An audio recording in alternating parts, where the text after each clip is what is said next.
কোর্টের মধ্যে সৃঞ্জয়ী আর রাজদেব বাবুর মুখোশ খুলে দিয়ে ডিভোর্স আটকে দিল বিদ্যা। হ্যাঁ বন্ধুরা, সম্পূর্ণটা জানতে ভিডিওটা প্রথম থেকে শেষ পর্যন্ত দেখতে থাকুন। ধারাবাহিকের শুরুতে দেখা যাচ্ছে রাজজিতের ড্রাইভার রাজজিৎকে বলছে যে স্যার আপনি কি কাউকে খুঁজছেন। তো ড্রাইভারটা তখন বলছে যে হ্যাঁ আমি খুঁজছি ওই প্রফেসর বিদ্যা ব্যানার্জি। ড্রাইভারটা তখন নাটক করতে করতে রাজজিৎকে বলছে যে মানে স্যার এখানে এসেছেন, আমাদের স্যার। আর আমাদের স্যার যে এখানে আছে সেটা কিন্তু কেউ জানে না, আর ওনার স্বামীও পর্যন্ত জানে না। মানে উনি জানতে পারলে সমস্যা হয়ে যাবে। আসলে ওনাদের দুজনের মধ্যে তো ডিভোর্স হয়ে যাচ্ছে, ডিভোর্সের পরে তো সম্পর্কটা কারোর না কারোর সঙ্গে রাখতে হবে। রাজজিৎ তো এবার সঙ্গে সঙ্গে ড্রাইভারটাকে থামিয়ে দেয়, আর কিচ্ছু বলতে দেয় না। রাজজিৎ তো আবারও পুরো ড্রাইভারটার কথায় বিদ্যাকে ভুল বুঝেছে। রাজজিৎ এবার গাড়িটা নিয়ে ওখান থেকে চলে যায়। ঠিক তখনই দেখা যাচ্ছে যে সেখানে নিপুণ চলে এসেছে। নিপুণ তো এবার হাসতে হাসতে সেই ড্রাইভারটার কাছে গেছে। আসলে এই ড্রাইভারটা তো নিপুণেরই লোক। এবার সেখানে আর একজন গুন্ডা আসে। নিপুণ তো এবার সেই বিদ্যার দরজার সামনে থেকে সেই জুতো দুটো হাতে করে তুলে নেয়, নিয়ে ওই গুন্ডাটাকে দিচ্ছে, বলছে যে এই শু দুটো এখন এখান থেকে তুলে নে। নিপুণ তো এবার ড্রাইভারটাকে বলছে যে খুব ভালো কাজ করেছিস, বিশাল ভালো কাজ। ড্রাইভারটা তখন বলছে যে হ্যাঁ এইসব তো আমার বাঁ হাতের খেল।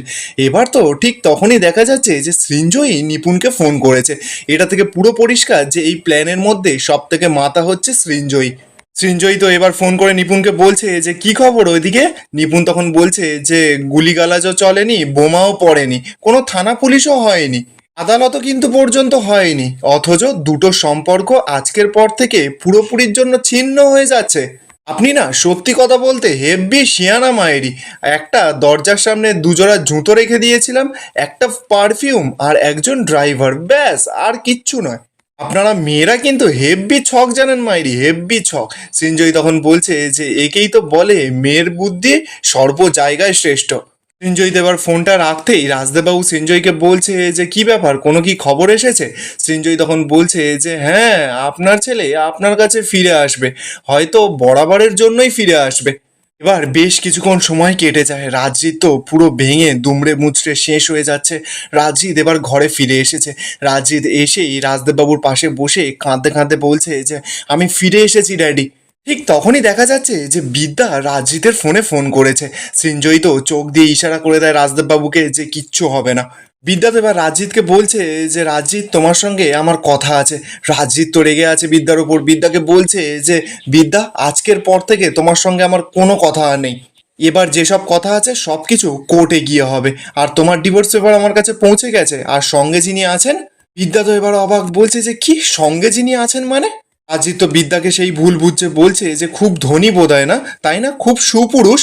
বিদ্যা তো কিছুই বুঝতে পারছে না। রাজজিৎকে বলছে যে রাজজিৎ আমি কিন্তু তোমার কোনো কথা বুঝতে পারছি না।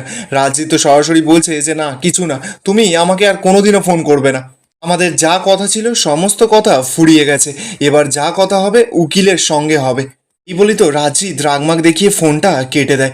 বিদ্যা তো এবার অবাক, কিছুই বুঝতে পারছে না, বলছে কি বললো ও, কি সুপুরুষ না কি, কি সব বললো, ওর থেকে ধনী আছে মানে ও কি বলতে চাইছে। বিদ্যার তো এবার একটু সন্দেহ হয়, তাড়াতাড়ি করে গিয়ে জানলাটা খোলে। জানলাটা খুলেই বিদ্যা দেখতে পাচ্ছে যে সেখান থেকে একটা গাড়ি পাস হয়ে চলে যায় ওদের বাড়ির সামনে থেকে। বিদ্যার তো এবার পুরোপুরি সন্দেহ হয়, বলছে যে এই গাড়িটা কার ছিল, এই গাড়িটা তো আমার শ্বশুর বাড়ির কারণ নয়, তাহলে এই গাড়িটা কার, কেউ কি এখানে এসেছিল। অপরদিকে দেখা যাচ্ছে রাজজিৎ তো পুরো ভেঙে পড়েছে। রাজজিৎ এবার রাজদেববাবুর কোলে মাথা দিয়ে খুব কান্নাকাটি করছে। সৃঞ্জয়ী তো এবার সেটা দেখে মনে মনে বলছে যে যাক বাবা এবার নিশ্চিন্ত হলাম। আর রাজজিৎ মনে হয় না ওই মেয়েটার কাছে যাবে, বিদ্যার কাছে।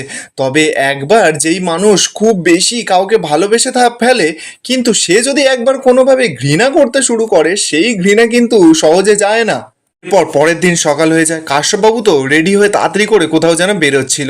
ঠিক তখনই তোষাও রেডি হয়ে আছে। কাশ্যপবাবু তো এবার তোষাকে দেখে বলছে যে কি তুমি রেডি হয়ে কোথায় বেরোচ্ছ।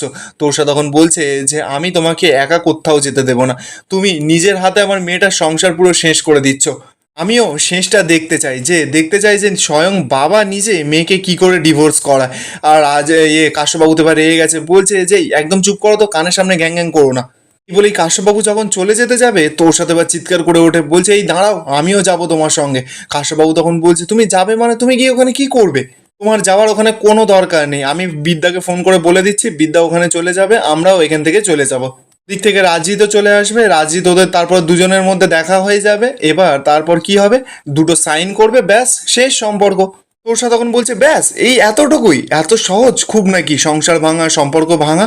কাশ্যপবাবু তখন বলছে যে হ্যাঁ এতটাই সহজ, এতটাই সহজ তার সম্পর্ক ভাঙা যে নাকি আমার কলেজ ভাঙতে চাইছিল, যে আমার রেপুটেশন নষ্ট করতে চেয়েছিল, আমার মান সম্মান সব ধুলোয় মিশিয়ে দিতে চেয়েছিল।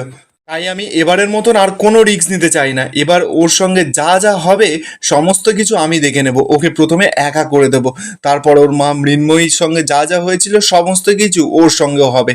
ঠিক তখনই তো সেখানে পিহু চলে আসে। পিহু এসেই কাশ্যপবাবুকে বলছে যে আসতে বলুন দাদা, যদি অন্য কেউ শুনে নেয় না তাহলে তো আপনার রেপুটেশন নষ্ট হয়ে যাবে, সো কল্ড রেপুটেশন। কাশ্যপবাবু তো এবার রেগে যায়, বলছে পিহু ঠিক করে কথা বলো কিন্তু আমার সঙ্গে। পিহু তো এবার রেগে আছে, কাশ্যপবাবুকে বলছে যে আমি যা বলেছি একদম ঠিক কথা বলেছি, আপনার কথা তো আমি সমস্তটা শুনলাম। দাদা, আপনি আমাকে এই বাড়িতে বউ করে নিয়ে এসেছিলেন, আপনার ভাইয়ের বউ করে, কিন্তু আমি একটা কথা বলতে বাধ্য হচ্ছি, আপনার ভাই না একটা কাপুরুষ, অত্যন্ত নির্লজ্জ একটা ছেলে। ও কিন্তু মানুষ নয়, অনেকটা আপনার মতন। কপিল তো এবার পিহুর কথায় রেগে যায়, বলছে যে পিহু তোমার এত বড় সাহস, তোমাকে আমি এক্ষুনি ঘাড় ধাক্কা দিয়ে বাড়ি থেকে বের করে দেবো।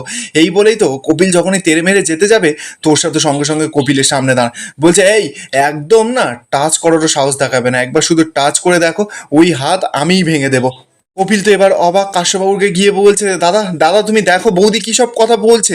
কাশ্যপবাবু তো এবার তোষার কাছে গেছে, তোষাকে গিয়ে বলছে যে তোষা ডোন্ট ক্রস ইউর লিমিট, কিন্তু ওর সাথে সোজাসুজি মুখের ওপরে বলছে যে লিমিট, লিমিট তো তোমরা ক্রস করে গেছো। ও স্বামী বলে ঘাড় ধাক্কা দিয়ে ওকে বের করে দেবে, যা ইচ্ছা তোমরা তাই করবে। কাশ্যপবাবু তখন চিৎকার করে বলছে যে অনেক হয়েছে এইসব কথা, কপিল আমি বেরোচ্ছি, তুমি এসো আমার সঙ্গে সঙ্গে। তো দুজনে তো এবার বেরিয়ে পড়ে। পিউ তো এবার তোষার কাছে গেছে, তোষাকে গিয়ে বলছে যে দিদি ওদের সংসারটা ভেঙে যাবে তাহলে, ওরা যে পরস্পর দুজনকে দুজনকে খুব ভালোবাসে, ওদের সম্পর্কটা কি করে ভেঙে যেতে দেবে? তোষা তখন বলছে চল না, আমরা তো সেই কারণেই যাচ্ছি, ওদের সংসারটা গুছিয়ে দিতেই তো যাচ্ছি। এরপর বেশ কিছুক্ষণ সময় কেটে যায়, দেখা যাচ্ছে যে তোরসা, পিহু, কপিল, তারপরে কাশ্যপবাবু সকলে তো কোর্টে চলে এসেছে।